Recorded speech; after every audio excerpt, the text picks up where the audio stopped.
দলের শীর্ষ কয়েকজন নেতার বিরুদ্ধে দুর্নীতি, চাঁদাবাজি এবং জমি দখল সহ বিভিন্ন অভিযোগে রংপুর বৈষম্য বিরোধী আন্দোলনের জেলা ও মহানগর কমিটি থেকে পদত্যাগ করেছে ১৬ নেতা।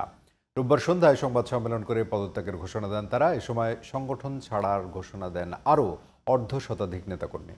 সংবাদ সম্মেলনে রংপুর বৈষম্য বিরোধী আন্দোলনের জেলা কমিটির আহ্বায়ক ইমরান আহমেদ এবং সদস্য সচিব ডাক্তার জামিলের বিরুদ্ধে বিভিন্ন অপকর্মের অভিযোগ করেন। তারা বলেন, মেলার নামে জুয়া থেকে ১৪ লাখ টাকা হাতিয়ে নেয় রংপুর বৈষম্য বিরোধী আন্দোলনের জেলা কমিটি এবং মহানগর কমিটি। এছাড়া রংপুরের মিঠাপুকুরের বৈরাগীগঞ্জ পাওয়ার প্ল্যান্ট থেকে ১.৫ কোটি টাকা আত্মসাতের ঘটনায় সরাসরি জড়িত ছিল তারা।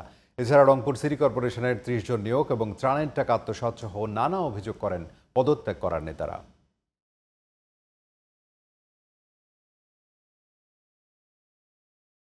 ২,০০০ মানুষের রক্তের উপরে আমরা আসলে আজকে এই দেশের সরকার, এই দেশের মানুষ আমরা সবাই দাঁড়িয়ে আছি। যে কতিপয় বিপ্লব চোরেরা তারা এই প্ল্যাটফর্মটা দখল করে টেন্ডারবাজি, চাঁদাবাজি, মামলা বাণিজ্য, আপনার বালুর পয়েন্ট নেওয়া থেকে শুরু করে এমন কোনো অপকর্ম নেই তারা করতেছে না।